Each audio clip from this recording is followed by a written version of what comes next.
Okay, so let us go through some areas of practice once again that we have covered so far, just to make sure that we all get it. And then we'll go into slightly more, a little bit more content, and then we'll see if we have time to do a little bit more practice. Makes sense? So I'm going to be sharing my screen.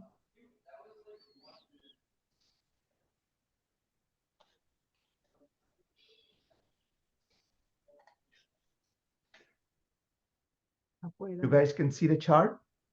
Yeah. We can. Yeah. Okay. What is the ascendant? Standard is number 10. Number 10. And number 10 is Number 10 is Capricorn. number 10 is Capricorn. Yeah. Okay. Um, and number 10 is what kind of sign? Earthly. Earthy. Earthy, yeah. Earthy. Movable. No. Number Earthy. 10 is earthy. Yeah. Movable and earthy. And that means, what It does means that mean? is grounded, It's like it's grounded. but they, in terms of like thoughts, they are easy. They are flexible. They are They'll very be- flexible. Yeah. and they will They think are logically. grounded, but they're more logical and also there. Okay. Very good. Which sign is, which house is moon in? 2. 5. Yeah, house number 5. 1, 2, 3, 4, 5. Yeah, 5. But it Everybody says gets number it? 2. That Yeah. that is the Rashi. 2 is the Who is the Rashi? Masi, you got it? 2 is a Taurus. So because, okay, See you later. because 10 was Capricorn, so we will start anti-clockwise counting, right? Yes. Right? So here the chart does not have the right kind of numbers that I'm used to. So that means the 2 will become 11. That's Sorry? how the in a regular house is 1, 2, 3, 4, right? But this one, because it's 10 over there, which is Capricorn, right? No, so we start counting from here, from the diamond chart. Right. This to is here. number 1. Uh-huh. This is number 2. This is number 3. This is number 4. And this is number 5. Right. That's where 2 is. Right. But that's just a house, planets, whatever it is. But when the Rashi is here, the number 10, which is Capricorn, Okay. didn't say we have to do anti-clockwise or something. The So numbers. we are counting anti-clockwise. When we are counting anti-clockwise, the houses are always, this is the first house, this is second house, this is the third house, this is the fourth house, this is the fifth house. Yes. So when I asked which house is moon in, it's in the house number 5. Yes, house number. Okay, right. It is the Got it. house number 5, and the Rashi is number 2. I've only talked about houses and Rashis, right? Okay, good. Okay. So Got number 2 Rashi means what? Taurus. Taurus. Taurus. Taurus Yeah. means Earthy. Taurus is earthy and fixed. earthy and fixed. So strong, fixed, more fixed so More far, right? More strong, grounded yes. type of person. Grounded. And then look at where the sun is. The sun is Sun is on 8. house number 8. And which Rashi?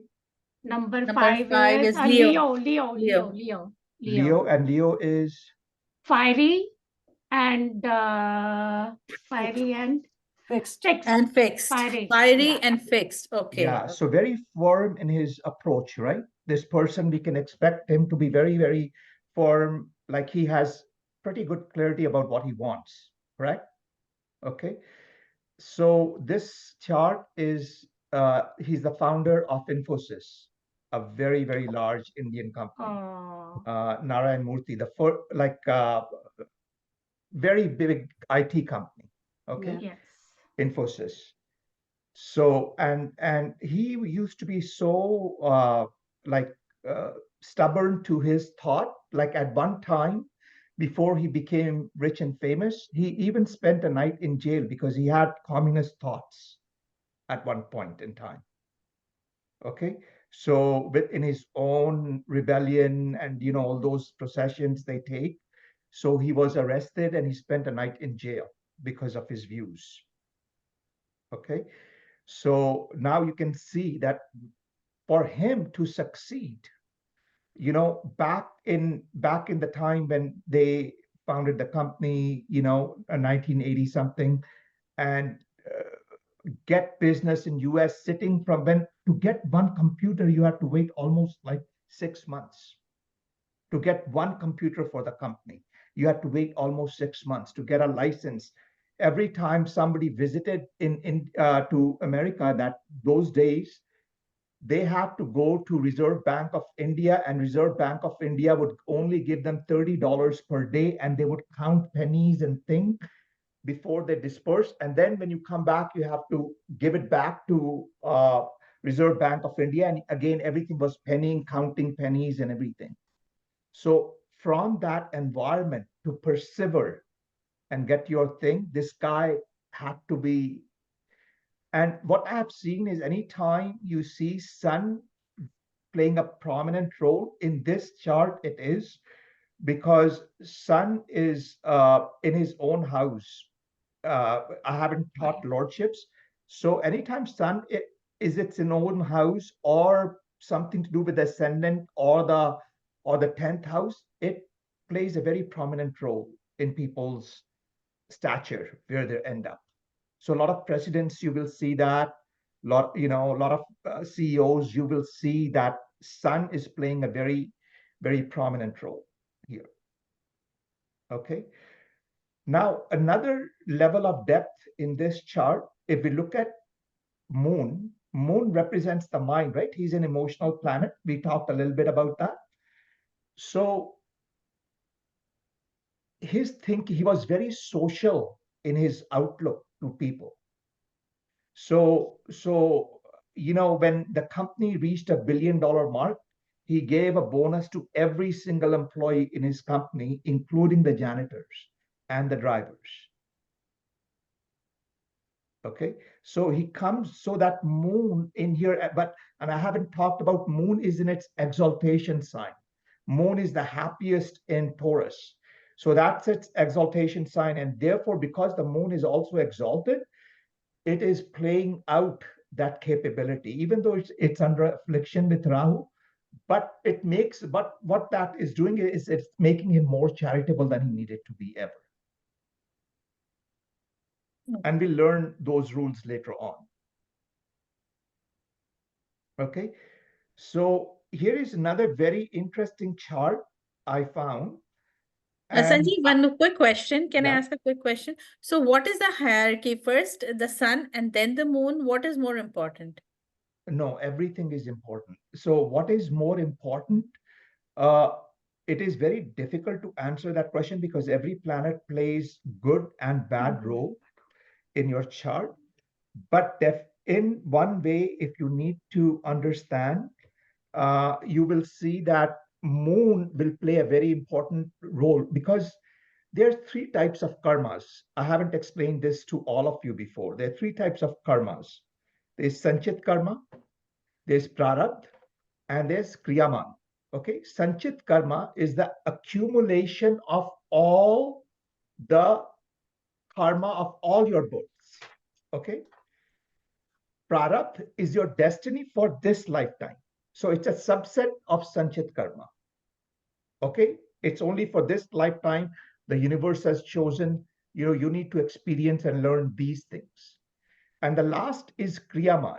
Kriyaman is basically all the decisions and actions you're going to take in your life, all the future actions and decisions you're going to take in your life.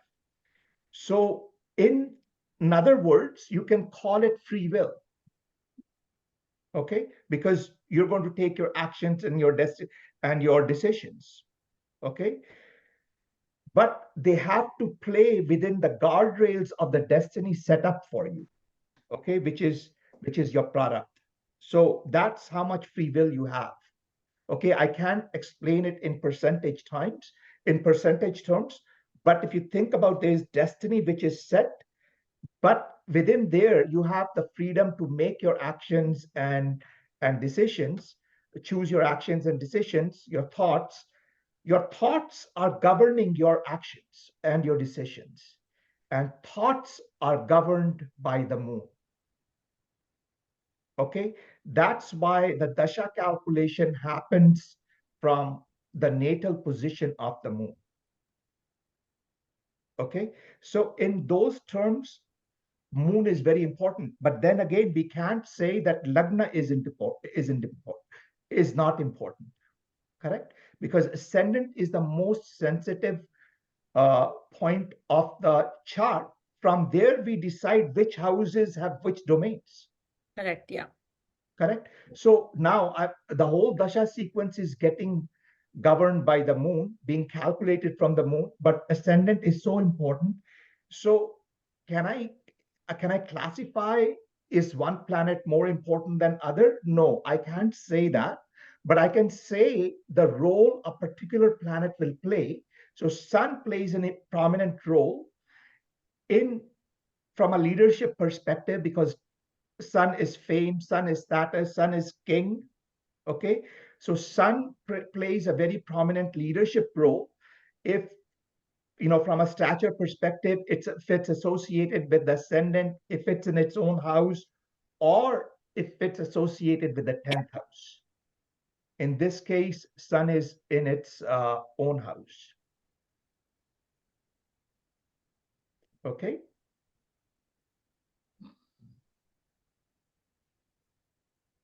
So we'll go to the next chart. This is also an important chart. I have to play a little bit with this chart. I still don't know if the birth data is correct, because there was two birth data in the out there, and they both gave different lagnas.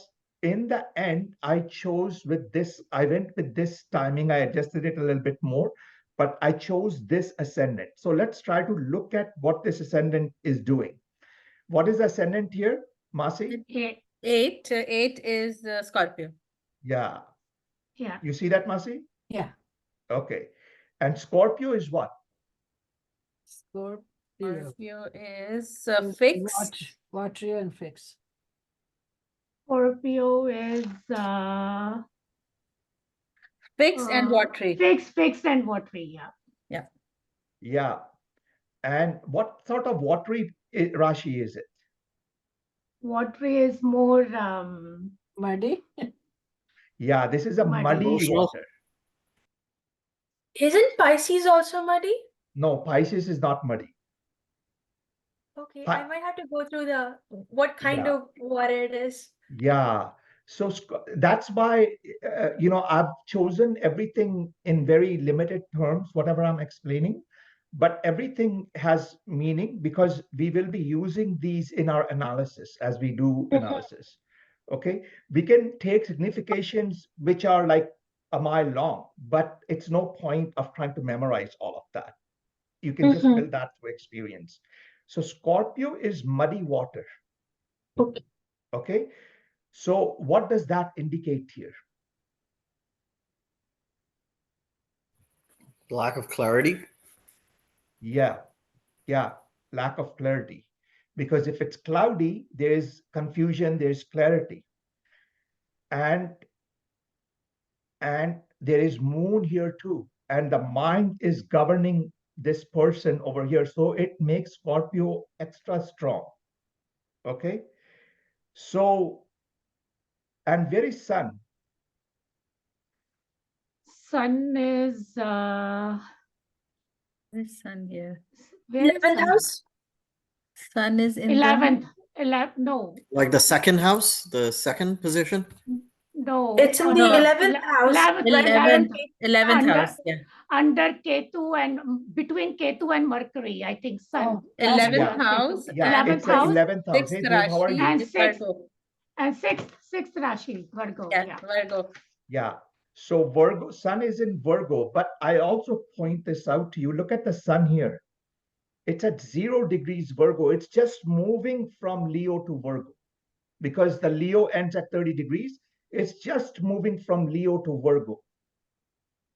Okay. So he's almost in his own house in a way.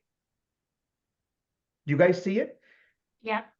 Okay. And he's also with the Lord.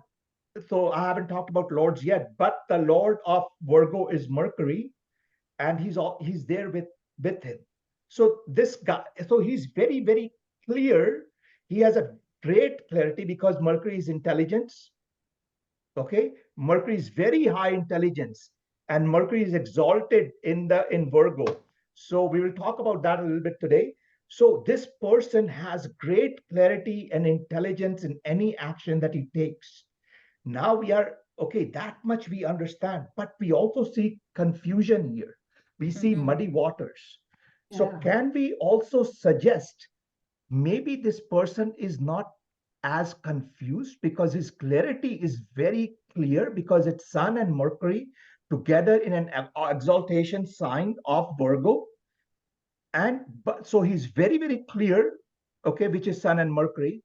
But Moon and Scorpio, can we suggest that he is dealing with very, very cloudy issues? Like people are really confused how to solve them, how to execute them, that this may be a person who's dealing with a lot of murky issues. But that is emotional, right? Emotionally, No, emotional because No. I'm not saying he's emotional himself. Okay, watery can mean emotional, but this is muddy water. Remember I said Cancer watery is totally emotional. Okay, Cancer watery is totally emotional. But Scorpio watery is confusion, murky issues because it's muddy watery. Mhm. And then Pisces watery, okay, is more empathetic towards others.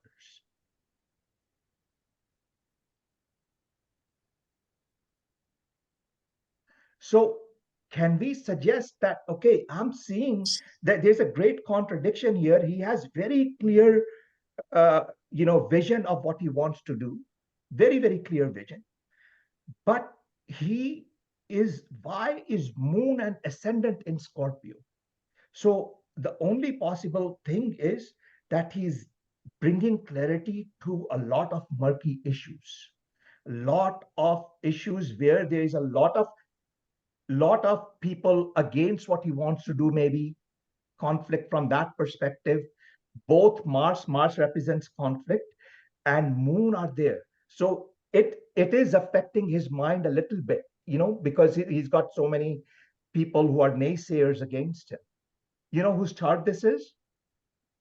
You said Modi, Narendra Narendra Modi. Modi. Yeah. so he is supporting other Rashis that help him. If you see just the Scorpio, then he is not right, but he Yeah, has so you have to really Mercury. think about all the positions that we talked about: Sun, Moon, Ascendant. Okay, and then do an analysis. There is no black and white here. Astrology analysis is tough because that's the art part. You're always using your experience. You're always diving into, okay, what else is this chart saying to me?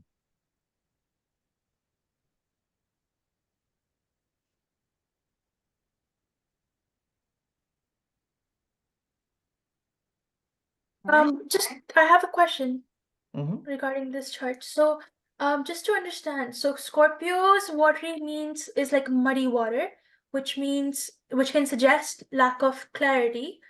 But how did we understand that it was lack of clarity as in for him as a person or lack of clarity for those around him? How did we get that part? Well, Like what I meant, like, sorry, correction. Lack of clarity as in that he's dealing with a lot of confusing issues. How do we know the so there is this is Yeah. the artwork. This comes with your experience. Okay, there are certain rules.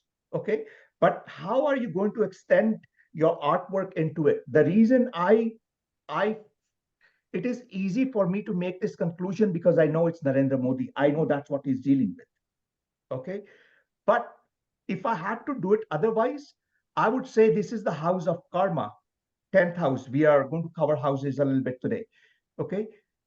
This is the house of karma, profession. And it's the profession lord, karma lord, which is giving him very, very clear intelligence. Great. So karma lord is brings in clarity, visionary, sun, leadership, fiery, stable, making hard decisions. It's all supporting Narendra Modi. But Mercury, which is highly intelligent, which is very much needed to for that vision to be a good vision. Okay, to be a complete vision, to be a very logical, thought out vision. Okay, so Mercury has to be there supporting it. Okay, so that's one thing. And then I also see Jupiter aspecting, and we'll learn about aspects later. The 10th house, again, the house of karma. So Jupiter is a divine blessing. Okay, so when I see that his karma is so exalted, his karma is getting so many good effects and intelligence, then I think, okay, then it can't be lack of clarity for him.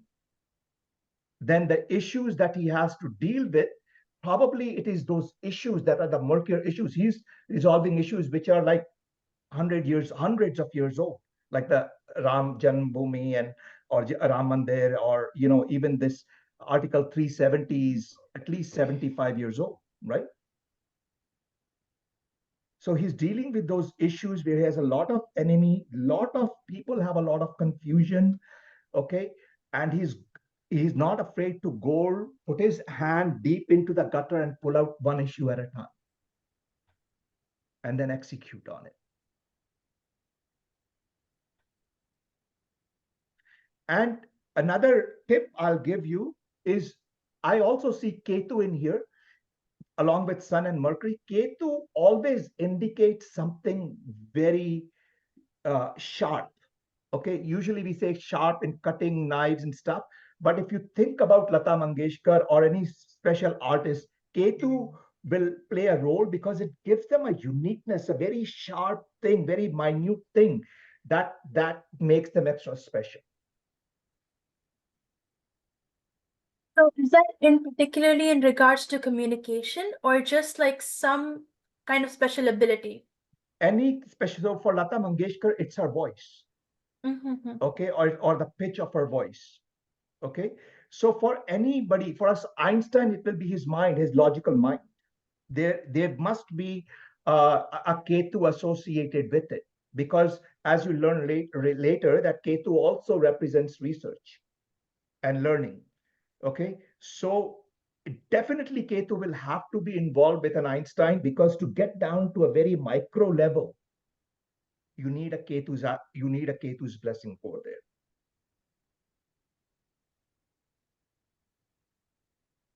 Yeah. So I picked this chart deliberately to point out, because I found it very, very interesting that we were thinking about from the mental perspective, but here we had to, like, I had to figure this out myself over here, that this is Narendra Modi, but what does this moon and Mars indicate over here? And why is that so strong?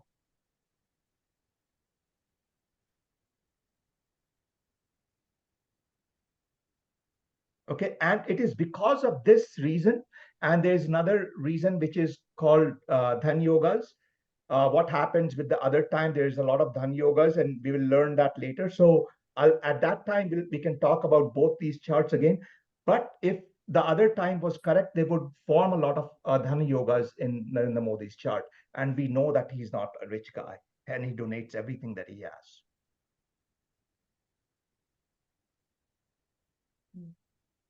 Okay, so this understanding of the moon and Mars, and where the sorry, moon, ascendant, and sun is, it studying that. I haven't studied his dashas or anything, but just studying that took me quite some time to figure out how this is working in this chart. So even if you try to go and do like a post-mortem on a chart, it is not that easy.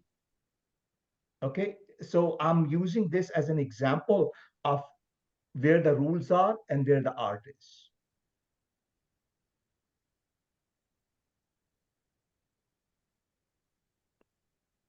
Any questions? Anybody? It will take some time for us to understand all the marks and what the role they have to play and all that. Yes. Yeah, it will take it. I'm still Yes, learning. and experience. So Yes. that will be lifelong. I'm still learning. Yes. Yeah. Okay. Yeah. Yeah. But I'm just trying to open your mind up on how we do this, how we will all do this analysis, Those. and why networking is so important, why a trusted group is so important to understand. Sometimes we are always biased on our own charts, and you need an unbiased view on that. Okay. Sometimes somebody comes to you and you're looking at that chart and you go, man, I'm not picking this chart up. How is this possible? And I just need another set of eyes on it. And that guy immediately sees something and go, oh my God, I didn't see that. Okay. So it won't be easy.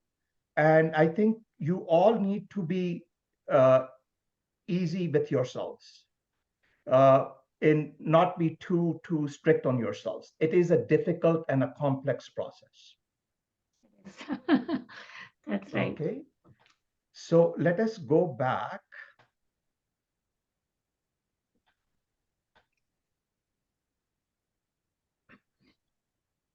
My Excel charts is going to be more complicated from now onwards, is what I realized.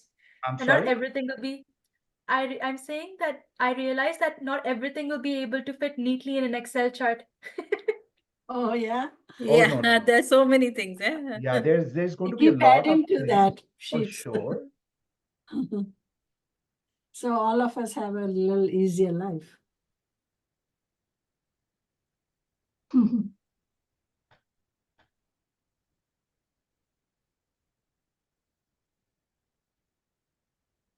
How do I get to my screen?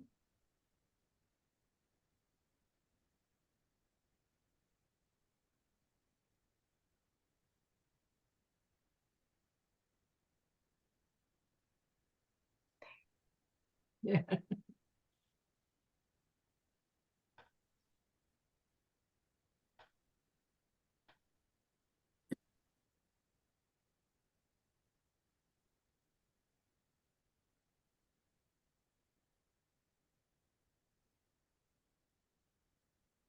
Can you see my screen?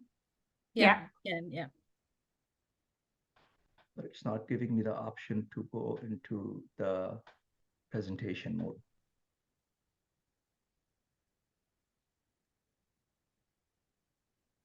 Are you able to see this, read it? Yeah. Yeah, we can. Okay, so I'll carry on. Now, forget about what is on the right side. Forget about what's on this side. I don't want you to look at this part of the screen Okay. yet. Just look at this part of the screen. What do we see here? The North chart. The North Indian chart and all the Northern. numbers, the All houses. the houses are North chart. Yeah. Are these house numbers or are these rashis? House numbers. They are House. Rashis, I think. They're house numbers, but they could also be Rashis if it's That the particular name, The whatever way, name. yeah, the Series way one. the way it is placed is looks like a houses because 1, 2, 3, 4, 5. But I don't know about the Rashis. Yeah, Rashis Okay. can go. So house numbers are never populated in a chart. Oh yes. Oh, that's right. Yeah. So they're what? They're Rashis. Rashis then. Rashis. They're Yeah. always rashis, right? That's But true. in That's this true. case, Rashi is number 1, which is Aries, but it is also the first house. First house, yeah. First house. Okay.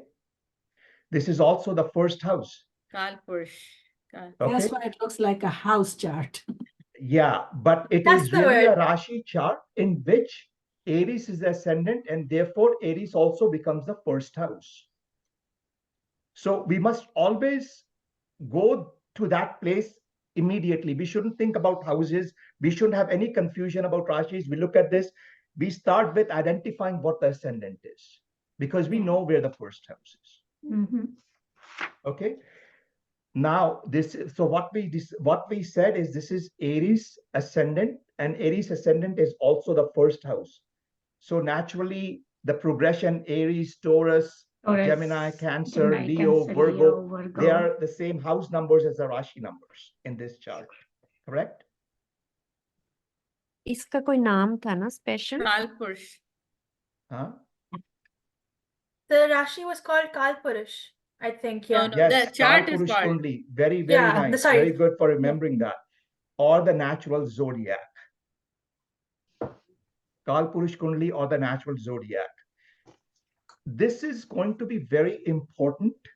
We'll keep running into this because whenever we analyze any chart, we also have to remember the significances of the natural zodiac. Remember, I said Aries is this, and we'll go into more details into each of the Rashi, what they signify and everything. But those significances we always have to remember. So, as an example, say somebody has a Taurus Rashi, Taurus ascendant. Okay. So, by now, I will ask you to make a chart. So, make a chart with Taurus ascendant in your paper.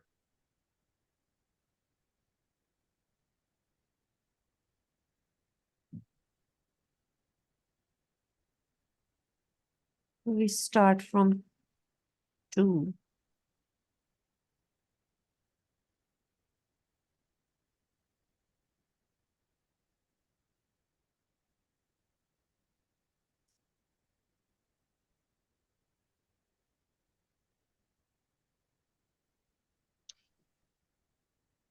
Guys, if any of you have any questions, please raise your hand. There's a feature there because that way I know to stop and ask you. So, who will tell me which Rashi is in the 7th house?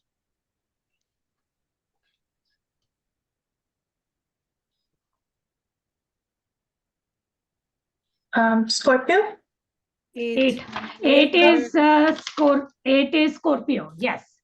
Does everybody see that? Yeah. Yes. Okay.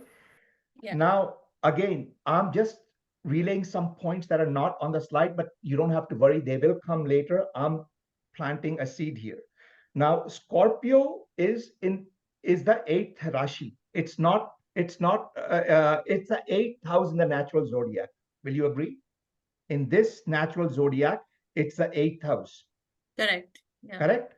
So, but in the Taurus ascendant, Scorpio is the 7th house. That is right. Yeah. Correct?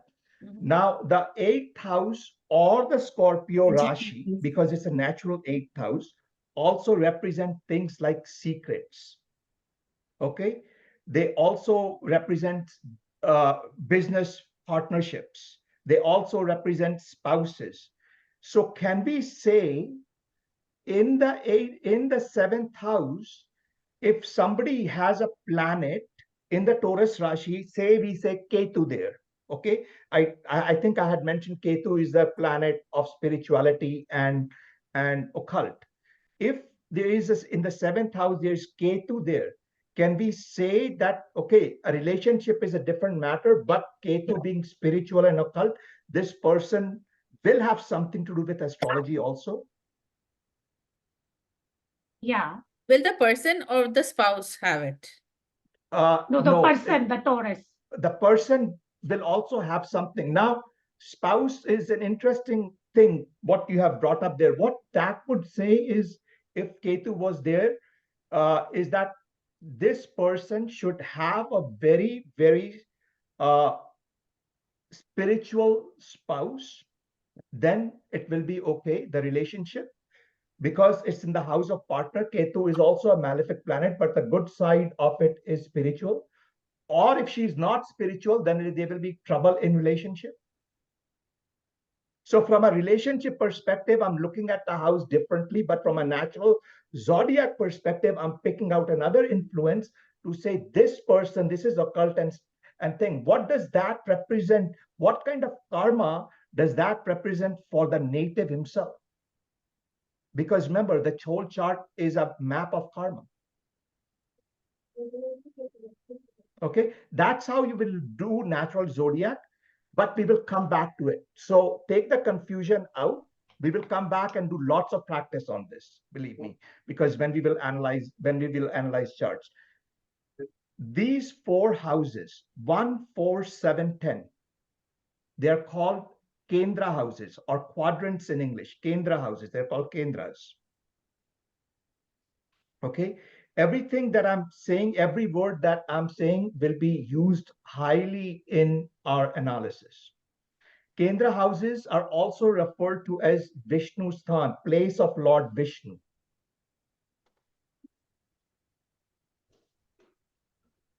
Okay, then these house number 1, 5, 9, they're 1, 2, 3, 4, 5, and if I count 9, 1, 2, 3, 4, 5, they're 5 from each other. Okay, the Trikona houses are always 1, 5, 9, 1, 5, 9 counting, and I'll show you that in a minute. The 1, 5, and 9 houses are called trines, Trikonas.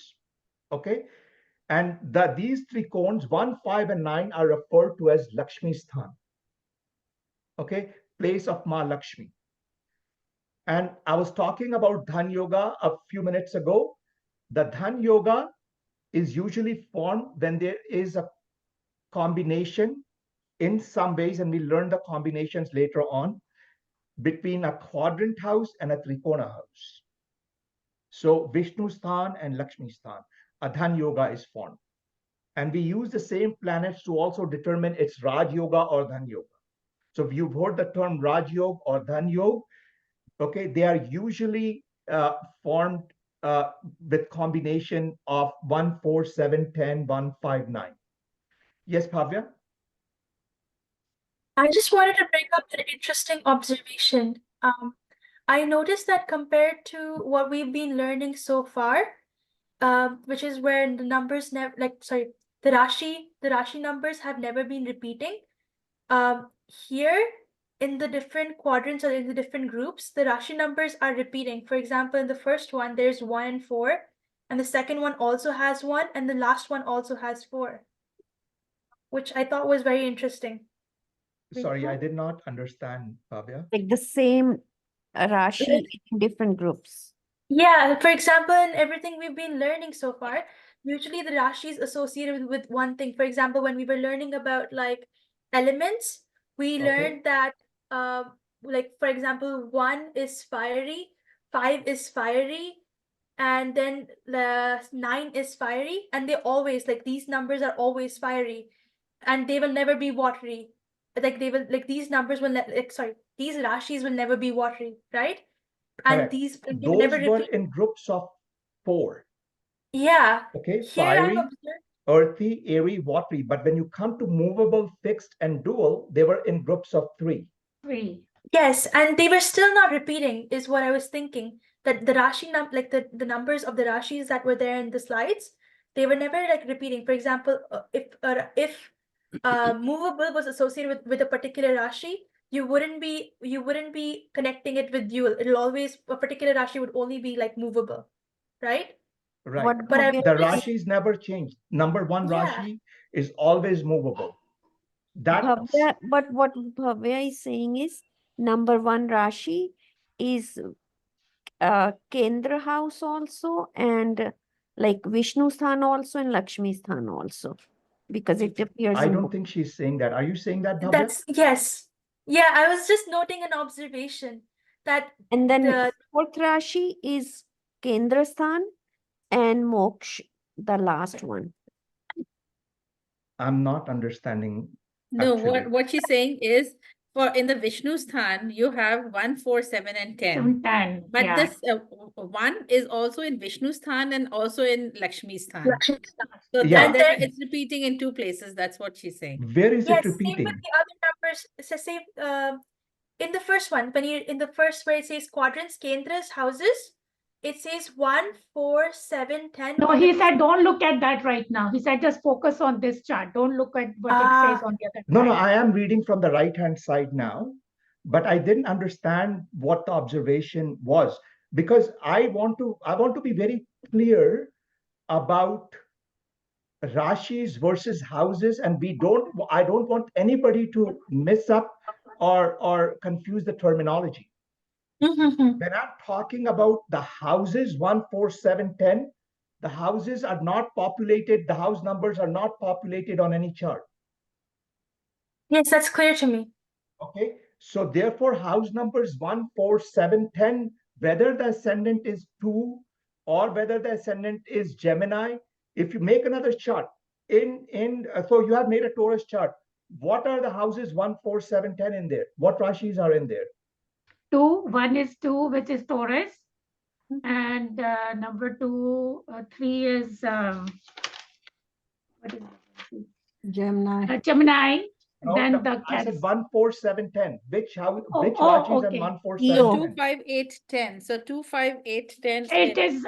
It's Yeah, 2, 5, 8, 10. So now this 1, 4, 7 concept of Rashi is totally gone. yeah. Okay. Yeah, yeah, got it. Yeah, yeah, I understand. Okay. This So is house and that was we are Rashi. That is learning the about thing. That's the houses. Rashi. So that we studied about, so far we learned a little bit about what have we covered? We learned how to count the houses. Yeah. We learned how to count the Rashis, and we Right. learned a very high level understanding of what these different Rashis represent. Now Right. we are learning a little bit about the houses, a very high level view of the houses. Maybe should we do more practice on counting? No, I think if we just continue on, this is the most basic elements. Okay, you couldn't have looked at a chart if you didn't understand how to count houses and if you didn't understand how to read the ascendant. So everybody there has created a Taurus ascendant chart, and they've read the Yeah. numbers out, right, to me what's in house numbers 1, 4, 7, and 10, which rashis are there. Right. So you already understand that. Right. Okay, so this is every class we will add a little more. Okay, so this is what I'm saying. I'm talking about houses now, not about rashis. Right. Okay, the 1, 4. So whenever there is a combination of quadrants, kendra and trikona, either we will form a Raj Yoga or a Dhan Yoga, but we will form one of those yogas. And we will learn later on what these combinations are and how we identify Dhan Yoga versus Raj. Okay. Now, one more concept. In Hinduism, we talk about 4 phases of life. Correct? There's a balyakal, there's then we grow up into a young man, and then we take retirement, and then we have one trust, all those things.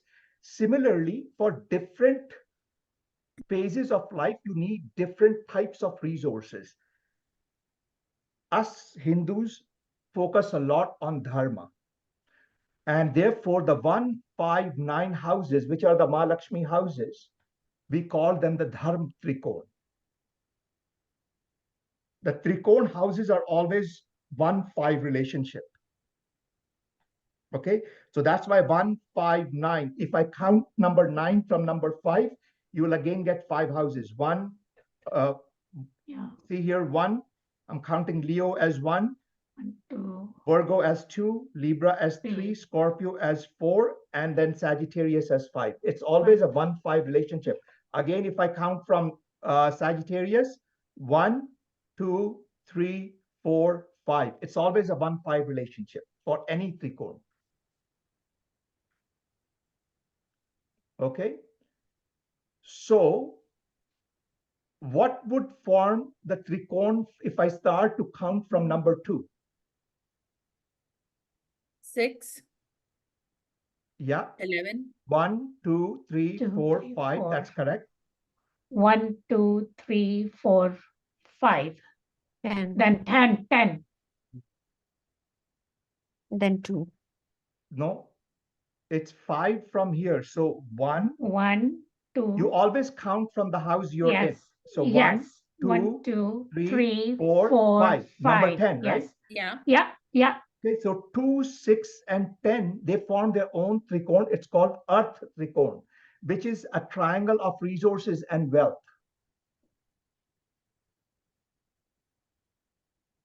Mm-hmm.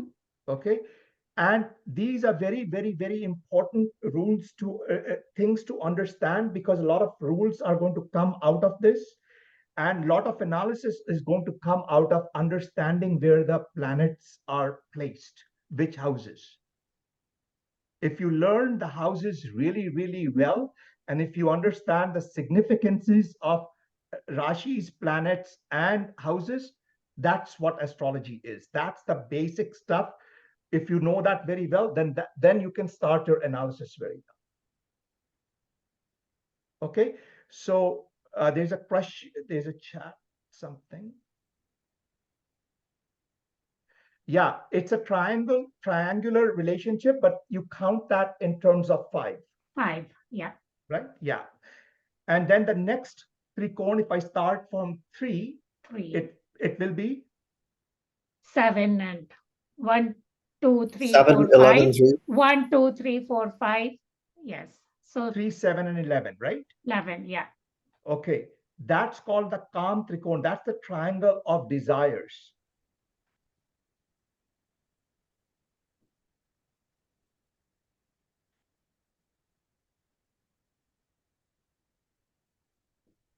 Okay.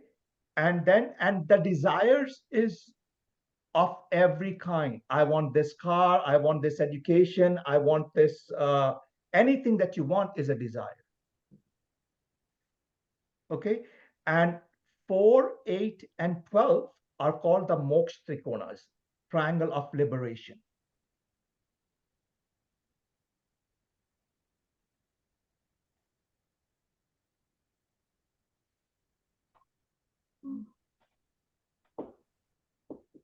Moksha is liberation. And for us, everything that the astrology, as you will study later on, it's designed to guide and read to achieve liberation. And if you don't read it that way,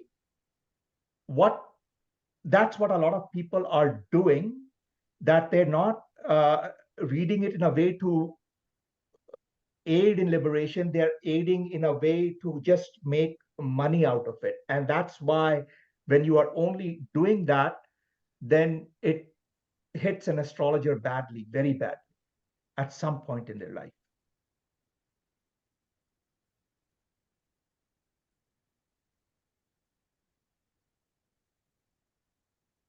Okay. And then there are few other categories that the houses are divided into. The houses 6, 8, and 12. 6, 8, and 12. They're called dusht sthanas, bad houses. Because we will study, there's a lot of positivity in each of these houses, but generally people see them, read them as dushtanas, and because these houses provide pain and suffering in various ways. Can you maybe share an example? Because it might be easier to understand, all of these little combinations. I think there's, I can't, like, what kind of example are you looking for? So, for instance, I'm trying to How understand.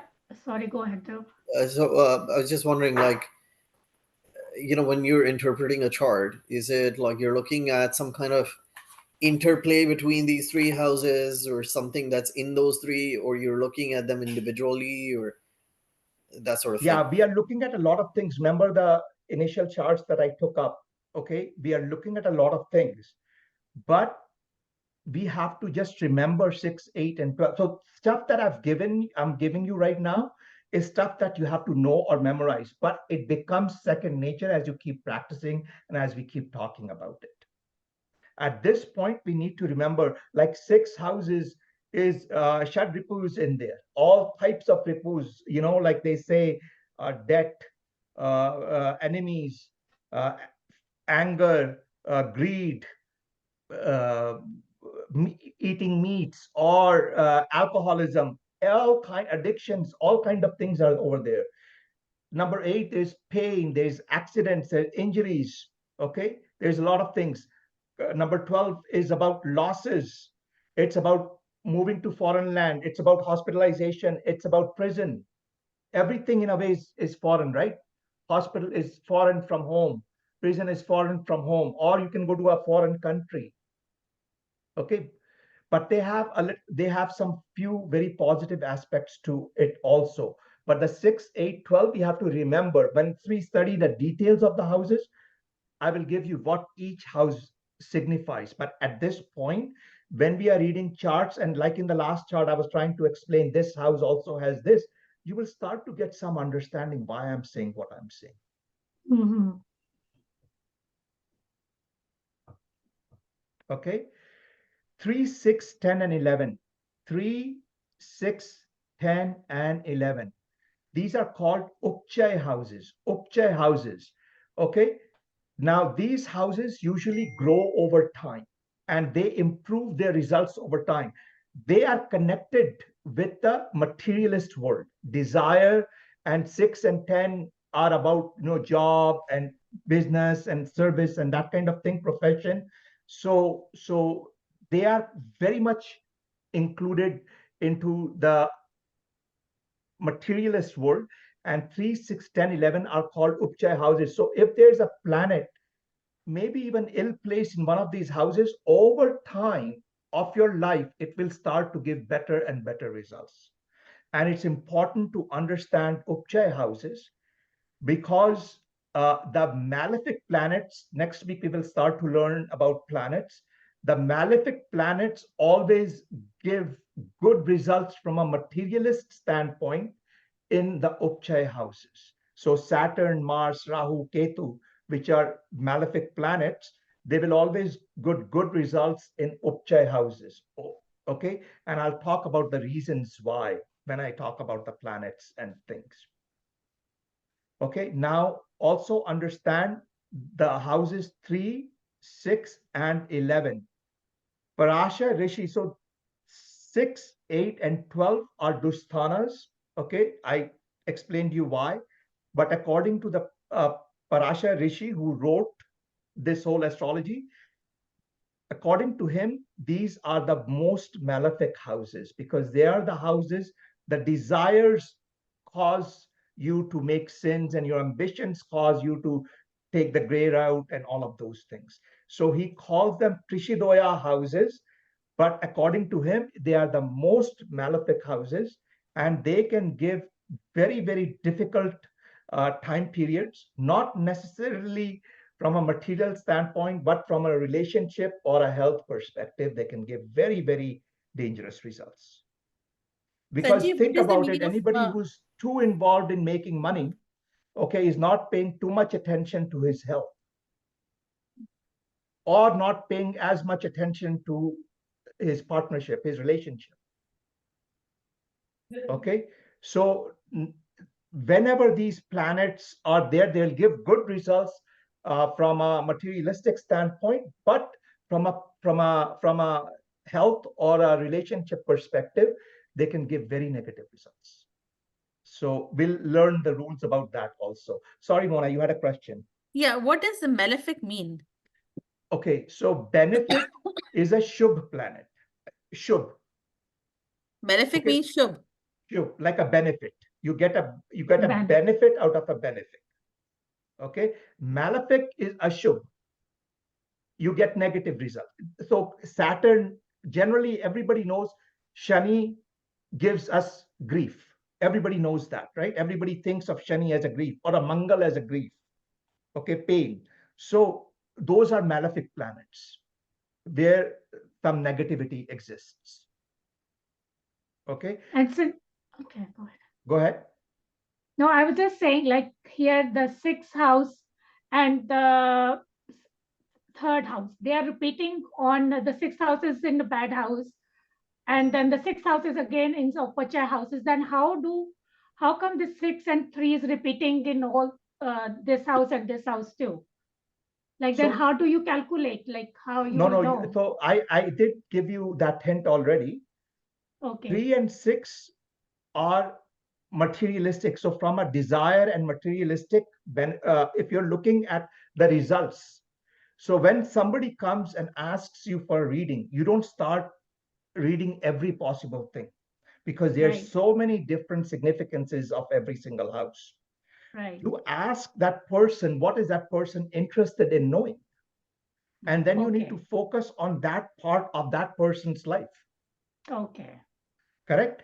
So 3, 6, and 11 houses, they're in both the things, but Right. they are houses of desires and materialistic world. So they'll give good benefits generally if malefic Right. planets are in there. But Parashar Rishi says, look, all desires and ambitions, they are the origin of all sins. So they are the most malefic houses.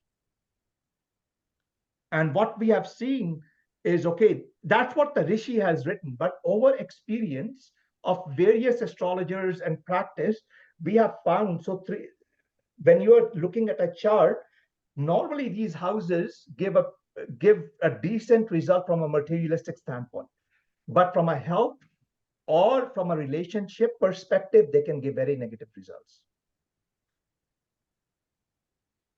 Dhruv has a question. Go ahead, Dhruv. This might be a repeat, so I apologize if that's the case. But when you say the lords of these houses, this is you're referring to the specific planets that may be in those rashis? Yes, yes, we will understand lordship very in the next week itself. So if we assume that this is a Kal Purush, meaning the Rashi, like the ascendant is the Aries, right? To make it easy. So basically the sixth house has multiple significances, right? It's bad house, Which it's house? house of desire. Which house? Let's say sixth Sixth. house. Sorry, I didn't hear you. I said if we assume that this is a chart for Aries ascendant, right? Yes. So from Aries, right? So the sixth house, right, is has six Rashi. It has multiple significances, right? It is Dusht house, it is house of desires, and it is house of, it could be malefic, right? It is considered a malefic house, but you're right. Every house has a lot of conflicting significances. And it is impossible for any astrologer to just go in and start giving you readings unless because he needs to understand something about the person. Okay. You If they tie that in with the person. usually people go to astrologers when they're in some pain. Okay. So most of the time the questions is, when will I get married? Okay. I'm having relationship issues. I'm having financial issues. I'm having, you know, professional issues. I'm having, when will I buy a house? When will I have a child? It's pretty standard set of questions they go. And if we know what is the person looking for, I can give more accurate prediction. Otherwise, every house has so many significances, and to write a birth janam patri, it takes a long time, and even then it's like covered in within 4 or 5 pages, and lots of incidents are not covered because it's impossible to do that. And they in Hindi language they say desh kal patra. So the country, the time, desh is the country, kal is the time, and patra is the person that you're looking, the native that you're looking, the kundali that you're looking at. So you have to know something about that person, because today there are so many computer professions available. There could be somebody in computer programming, there could be in development, there could be in QA, somebody can be a digital marketing. There's so many different professions which did not exist when Maharishi Prasha wrote this Shastra, right? So over time, we have been adding significances to various different houses through observation. But the basic principles stay the same. And what You're is that? just tying in, meaning if the house says you're analytical, let's say, then you are looking in computer like profession, okay, which profession is analytical, right? You'll kind of correlate the two. Yeah, I mean, a developer will always have some creativity element associated with it. Mm-hmm. Okay, whereas a QA won't have that creativity element with it.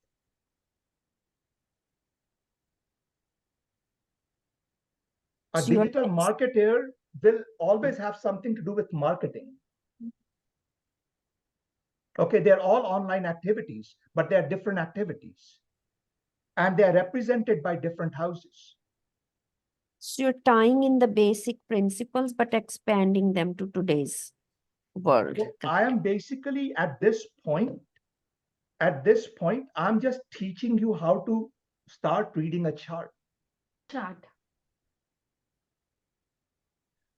Mm-hmm. I know we are eager to move forward and see how we are going to use this in analysis, but there's certain things, like when I was reading certain things from the chart at the start of the class, you guys didn't understand what I was saying. No. Okay, so there are certain things you must understand before you can do that analysis.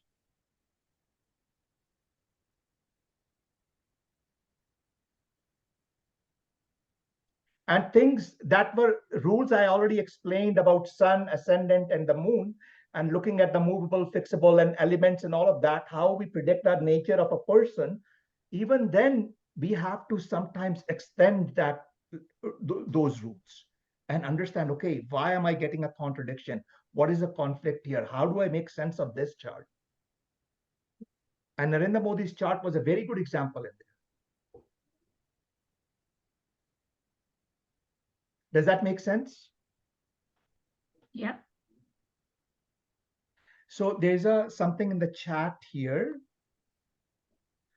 So to understand, we are reading them as groups and not independently as characteristic of houses. So at this point in time, Bhavya, yes, I'm giving these different groups, but we will learn the significances of each of the houses. And then we will learn, after we learn about the planets, after this we'll do planets, then we will go in depth of each of the houses, what they mean. Then we will understand what each planet and in each Rashi how they can behave, or in each house how they can behave. And then we will understand the combinations of how they might work. Right? So there's a lot of things that we need to understand. So we will, after today's class, next class, we will go into planets. Then we'll come back to houses, understand the significances of each of the houses. Then we will start to understand how each of the planets behave in each of the houses. Then we'll also understand how each of the house lords behaves in each of the houses. Okay, but if I throw all these terminology and all these things at you right now, the questions that you're asking, you will get very confused. We have to understand, okay, how do I read a chart? What does house mean? What does Rashi mean? What does these houses represent? So have I answered all the questions? Mm-hmm. Okay. So we will move into the next slide. So we are just starting the planet today. It's just a teaser for you. Okay, we have to understand, just like we understood the nature or the categories of the Rashis, we have to understand nature of the planets. Okay, planets are called grahas in Hindi, because they always absorb energy. They always, वो कुछ ग्रहण करते हैं. So and why we usually, you have heard that planets give off energy. Yeah. And many times in our vocabulary, in our language, we will allude to that, but it's really based on which planet goes into which house. It's which energy they are absorbing. The houses have energy. Planets have natural energy, but the houses don't have the ability. They are not a living entity. The planets are living entity. The houses are the root. The houses cannot absorb any energy. the living entity will absorb energy. So when planets go into different houses, they absorb different energy of these different houses. Okay, so remember we were talking about benefic and malefics. So Jupiter, Venus. Now, before I go there, let me explain. Benefics and malefics are of two different kinds. There is something which is called natural benefic or nasgarkic benefic, and there's something called which is functional benefic. You guys have made that chart of Taurus, right? Ascendant? Yeah. Okay. So the 9th house and the 10th house are ruled by Saturn. Capricorn and Aquarius in that chart is Saturn, right? 9th house is Capricorn and 10th house is Aquarius, correct? Mm-hmm. Now remember I said the 10th house is a Kendra, that's a Vishnu Sthan, and the Lakshmi Sthan is of the 9th house is also of Saturn. So Saturn becomes a heavy Rajyokarak in a Taurus ascendant chart. So there it becomes a functional benefic, but it's a naturally malefic planet. And when we are looking at a chart, we have to look at both the significances, the natural significance of Saturn, as well as the functional characteristic of the planet Saturn in that chart. And then we analyze, and there's the art part. How am I going to interpret what? And then I start to give reading on that. Okay, so there are two kinds. There's a functional, there's a natural benefic and a functional benefic, and there's a natural malefic and there's a functional malefic. So what I've defined here are the natural benefics and the natural malefic planets. Okay, the benefics are Jupiter, Venus, waxing moon, जिसको शुक्ल पक्ष कहते हैं, like full moon. When the moon is waxing, when it's getting bigger, it starts from new moon and starts to get bigger. So the waxing moon is a natural benefic. So there are 3 natural benefic planets. There are 4 natural malefic planets, which are Mars, Saturn, Rahu, and Ketu. Okay. Sun is not considered a malefic planet. It is considered a cruel planet because as a king, the king needs to make hard decisions. Is there a question there? Okay. And Mercury is very adaptable. Whichever planet it is sitting with, it adapts the quality of that planet. And if it is alone, it is a lot of times considered a benefic, but I never forget which house it is sitting on. So if it's a Trishadoya houses, 3, 6, 11 houses, I know that, okay, it will have some negativity associated with it. Or if it has a lordship of one of those houses, I know it will have some negativity associated with it. Even though it may be benefit. So these planets also have varnas. So it's good to understand that Brahmins, we all have heard this about different castes, but I will call it varnas. Brahmins are Jupiter and Venus. They are learned, they're the wise, they are the gurus. Kshatriyas are the warriors, planets who will protect you. They are Sun and Mars, the king and the commander-in-chief. And then for the business and commerce, it's Moon and Mercury. Although we see that Moon is a more emotional business person and Mercury is a very, very smart business person. And the workers are Saturn, Rahu, and Ketu. Some people say Rahu and Ketu are the army, but just think of them. They're really, Parashar Muni has written them as Malech planets, which are niche planets, foreign, lower class planets. That's how Parashar Rishi has written. Okay, so we can classify them as the workers. Now, Masi, I think you had asked about gemstone as a remedy, right?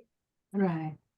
So we must remember, we will see that we will, when if we are prescribing a gemstone, we are looking at the house lordship and all those things. But we must remember, say, if I were to put a Jupiter or a Venus's ring, that person will also affect the Brahman traits a little bit more. For example, say I put Panna, which is an emerald, green emerald for Mercury. This will enhance the person's natural commercial qualities, characteristics, intelligence in that way. I'm looking at this Varnas now. I understand the stone part. You see, so we are born with these like Shudras, for example, workers. So their chart will show Saturn, Rahu, and Ketu all the time. That means, I mean, this is a bad combination, right? Well, In general, there is no good or bad combination. I know you say that, but Okay, we always say Rahu, because let me tell you this: Saturn in Capricorn or Aquarius, okay, because it has the lordship of both those houses, and in the natural zodiac, Parashar Rishi has given the lordship of the 10th house, the house of profession, to Saturn. So Saturn in his own house in 10th or 11th, if that house is the 10th house in the person's birth chart and is with Rahu, because Rahu, you'll see amongst a lot of bad qualities, some of the good qualities is that it will give huge expansion. These guys can be huge industrialists where they have a lot of factory workers working for them. So there is, okay, so it when we are reading the type of profession, then we look at the planet too. Okay, where if if somebody has a Jupiter or a Venus and a Mercury or something associated with the 10th house, we can say this person could be in the teaching field or in some sort of a counseling field or a consultant field or advisor field or professor, something like that. Because 10th house is for career, right? 10th house is for career. 10th house is for career. And if, okay, Jupiter is in the 10th house, it means it is better, right? Jupiter is like, that's what you said, right? Just now? So Jupiter. we will learn about planets later, but Jupiter is divine blessing. Okay. Correct. So I can't say Jupiter is better than Saturn in the 10th house. If Jupiter is in the 10th house in Capricorn, Jupiter is debilitated there. Okay. So again, I'm refuting your example because I want you to go off that thinking that one planet is better than other planet. We have to look at that situation. Each chart is very custom chart. There are rules, but we have to then look at which rule to apply. There's so many rules which are in conflict with each other, and we have to understand the art of selecting which rule. Am I making sense, Mona? Yeah. Okay. It's a combination of planet, then which house and which Rashi. Yeah, you guys are welcome to form hypothesis and then prove or disprove your hypothesis as we learn. But at this point, they're hypotheses. Yes, we have to look at combinations and lots of other things. Yeah. Right? And these planets have gunas. Okay, there's a sattvic, which is spiritually enhanced planets. Now look at this: Sun, Moon, and Jupiter. Sun is a warrior, but it's a sattvic planet. Okay, Venus is a Brahmin, but it's a Rajas planet.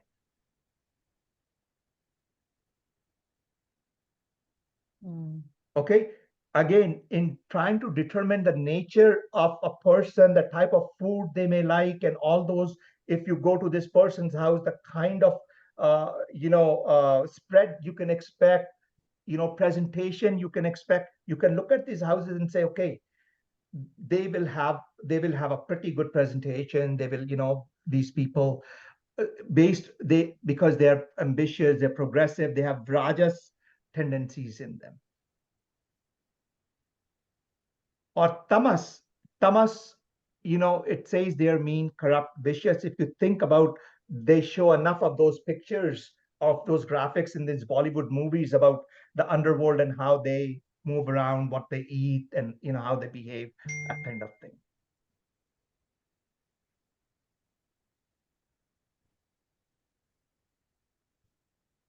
Rather ask regarding tamas, doesn't it also mean like that a person is more on like the emotional side, as in like I'm just basing this off what I've heard, that people who have more of a who have a higher tamas, like tamas, I forgot what the word is, but basically based on what they eat, how they behave, they have more like their tamas level is higher than their sattvic level. Then those people are tend to be more like, if they like, they focus more on like, if they have a thought or if they are angry, they'll take more action on the fact that they're angry faster than if their sattvic gun was higher. Why is that? That is I there mean, any Parashar Rishi took action. He was a highly sattvic Rishi. We were just talking about Narendra Modi. He's very good in taking action. Okay, so I wouldn't relate action or emotion to the gunas, because moon is the most emotional planet and it is very sattvic. But I guess what it tamsa means is what drives those actions. Tamas is a gun. It's a Gun. characteristic. It's the characteristics, tamas, yeah. It's a gun. Mean. Okay, it's not a vicious, driver. It's yeah. not anything, because Saturn Yeah. can be good or bad too. We have read that. Yeah. We have understood that Saturn can be good or bad. Mars can be good or bad. Rahu has some good qualities. Ketu has some excellent qualities. Right? So, yeah, go ahead, Bhavya. then what would be, because see, everything over here I see as positive except tamas, where the description is mean, corrupt, or vicious. So what would be a positive way in which tamas, like an example of tamas being positive? Do you have So any this is just a gun, because Gun, remember this I is. talked about planets will depend upon which house they are sitting in a I chart, remember that. which house they are owning or they have lordship over. They can be functional malefic or functional benefic, but a natural malefic, Yes, I remember that. right?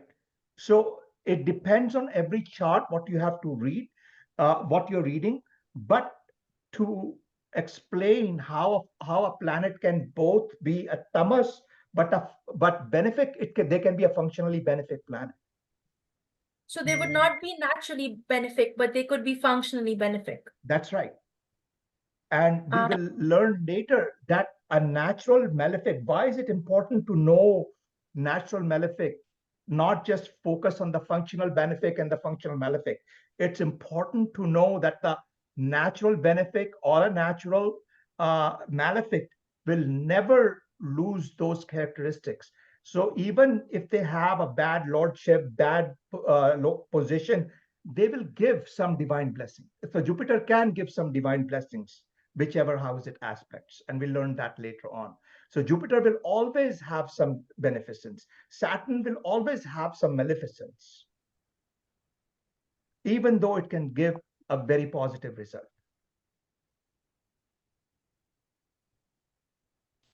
And I'll repeat again, the promise of any event is shown by the chart. The dasha promise, so the promise of an event is in the chart. The dasha shows when it will happen. So sometimes you see a very good placement, but the person never getting results because that dasha never came. Or sometimes you see a very bad placement, but the person never sees those results because that dasha never came.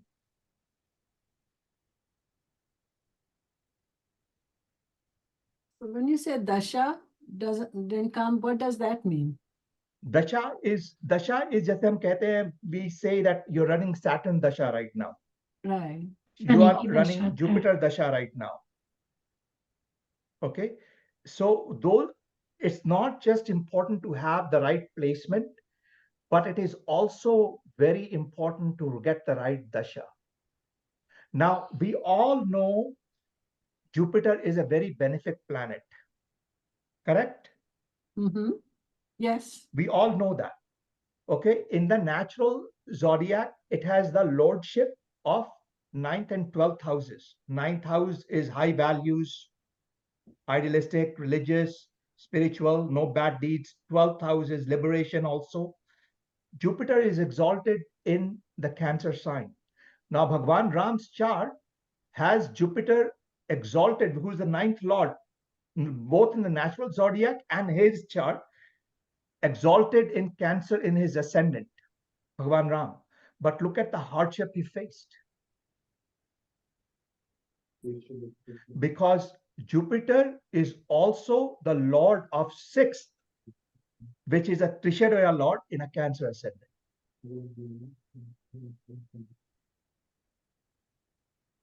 So all these things, the lordship and all that, and We will which study house later the on. So planet- that's why I'm not throwing everything at you in one Yeah. time. It seems like a lot to read. So much, I know. Yeah, It's you Sorry, are so girl, just, there's much. a new That's word. why I know so Exalted is a much. new word for me. Yeah. We It's a don't. yeah, it's a combination of totally new vocabulary, ascendant. totally new language. And there is a lot. This is why I'm being very careful. And luckily, I have participated in some other classes and stuff, and I've seen where the confusion has occurred and what kind of confusions have occurred.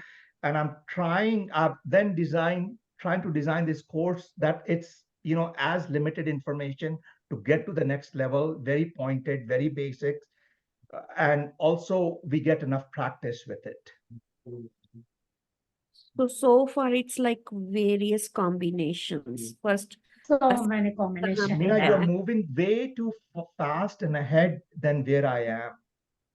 Meena knows maybe somewhat how No, no, to. no. I But don't know a thing, I mean, Rashi. the combinations and all of those things we are going to get there if we don't get this. No. I'm not talking combination in that sense, but I'm saying so far it's like what the house number is, what the Rashi is, what the gunas, etc. are of the planets, and then what the dasha is like. So Like these are these are just the the basics. We have to know how to read a chart, which house number, what is the Rashi. We have to know what each Rashi signifies. Can it be malefic? Can it be benefic? Is it emotional? Is it more action oriented? Is it more visionary? We have to understand all of that Mhm. before we come to analysis. And in next class, I'm going to give you details to not an nth level of detail, but what you have to basically know to start reading a chart for each of the planets. You have to know its exaltation sign, its debilitation sign, what it represents. Okay, before we can get to look at a chart and then start to make any sense of it.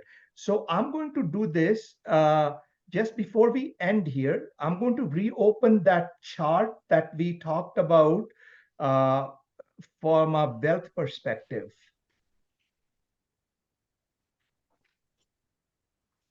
Narayan Murthy's chart. Who remembers the combination? Remember, I told you that the Kendra and the Lakshmi Sthana, the Trikon, the 1, 5, 9, 1, 4, 7, 10, they give Raj Yoga and Dhan Yoga, right? You remember that? Yeah. Yeah, Yep. 147. Yeah, 159 is the Lakshmi Sthan. Lakshmi Sthan, correct. And Now- And Dharma, 14710. Dharma also. Okay, so And 5 and 9 Dharma. 1, 4, 7, 10 are Vishnu The Sthan, Vishnu. and 1, Yeah, 5, 9 are 5, Lakshmi 9 is Sthan. the Lakshmi Okay, Sthan. so the combination of the Kendra Sthan and Lakshmi Sthan gives a Raja Yoga. Remember I said that? Mhm. Yeah. So look at this. Saturn is the lord of ascendant, which is see both We a can't see. trikona as well as a kendra, it is Sanjeev, we can't see the screen. We can't see Oh, the you screen. can't? Okay, hold on.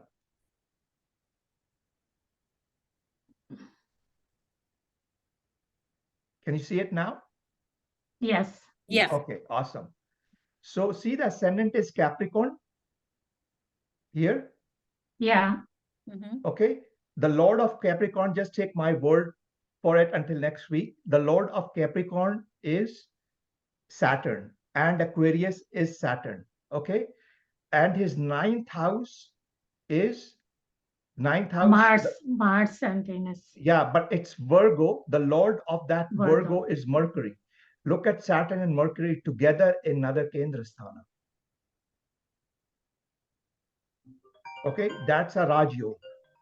And the seventh house, remember, I've been saying, among other things, it also represents business. So it represents his business here. His Raj Yoga is being formed in his house of partnership, also his spouse, which is the seventh house. And look at how strong it makes his wife. His wife is very, very smart and intelligent and hard worker also. One of the best orators, that you'll ever hear. I mean, when she came to Toronto, the whole of Skydome was totally full. People went to hear her speak. Now look at another thing. The Lord of his fifth house, number 2 is Taurus sign, is Venus, and his 10th house, which is Libra, again Venus, is in the 9th house. Venus on its own becomes a Raj Yoga Karak, and it's in the Lakshmi Sthana. Correct. Right? And about Dhan Yoga, for Dhan Yoga, 2159, we add the house numbers 2 and 11, because 2 is of wealth and 11th is of all kinds of gains. So look at this from his second house, which is the house of wealth. It will be a little bit before we get to houses, because we have to learn about planets first. Aquarius is ruled by Saturn. Ninth house is ruled by Mercury, Saturn and Mercury together in Kendrasthana. 11th is ruled by Scorpio, is ruled by Mars. Venus is a Rajyo Karak on its own, ruler of 5th and 10th, and they're both together in the 9th house. Look at how much dhan he has.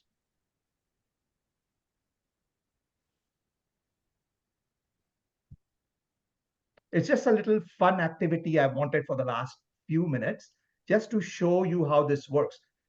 Now that you've seen it, when we study the planets, when we get to the houses, when we get to the yogas, between then and now, we will have covered this so many times that you'll understand what Raj Yoga is, what Dhan Yoga is. So it becomes very, very natural for you guys.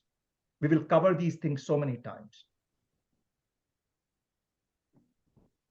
What house stands for what just yet, right? Like Not yet. this is the house of We haven't covered that yet. career and that one. Yeah, 10th is career. We haven't studied that yet. We will study planets and then go to the houses. Honestly, even just like this class itself, I feel like there's so much information. I don't think I've been able to grasp everything that happened in this I class. know. It felt like, like a Yeah. shockwave. Shockwave. So in this class, let me explain you what you need to really retain at this point in time. Okay. You just need to retain the 3 slides that I covered. Okay, that the planets, they are grouped into different categories, and what those categories are. Okay, we call them Kendras, Trikonas, then we call them Dharma Trikonas, we call them Earth Trikonas, we call them Kam Trikonas, and we call them Moksha Trikonas. Okay. Wait, I'm sorry for interrupting. Really, really sorry. A big question. Is it the planets or is it the houses? Like We talked the about houses are houses. divided? Yes, or the we talked planets are about divided? houses. Sorry, Houses. you're right. Okay, so we talked about houses, which houses are Kendra, Trikonas, Dharma Trikonas, Earth Trikonas, and then we talked about Dushthanas, and we talked about the Trishodaya houses, and we talk about Upchaya houses. Yeah. Okay. And at the last slide, I believe it was on, let me see. It was on the benefics and malefic. Yeah, Malefic. it was about Each benefic yeah. and natural benefic and natural malefics. Yes. And then I just talked about the functional malefic and the functional Then we talk benefic, which about we'll one. study when we get to the house and lordships. So all Okay. of this is mostly like memorizing material. That will make sense this you much just have later. to know. So if you get different charts and you start to play around and you go, okay, oh my God, look at this. His Kam Trikon is so strong. 3, 7, number 7th house is so strong. But his Dharma Trikona is equally strong, is even stronger, 5 and 9. Okay, so remember I said that he is very, very like he's faulty of being over charitable. Dharma is so important for him.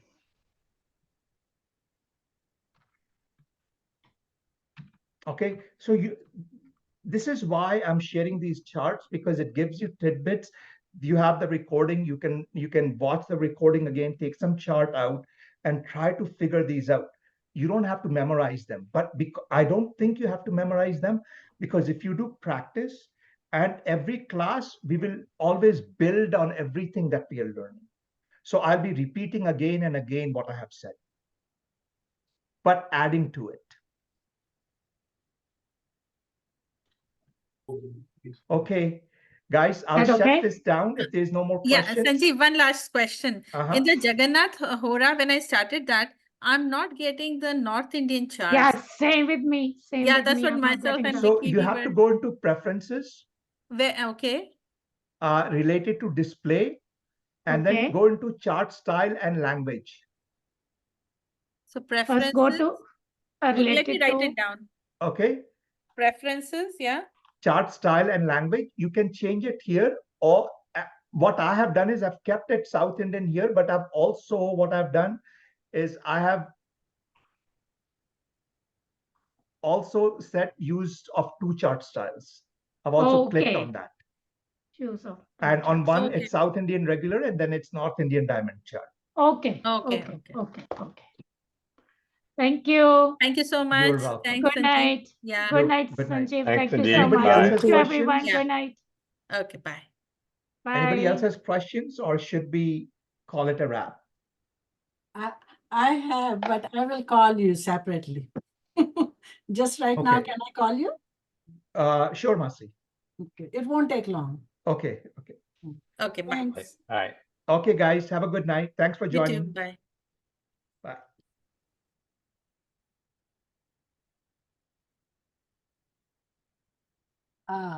Oh, so we are still on Zoom, right?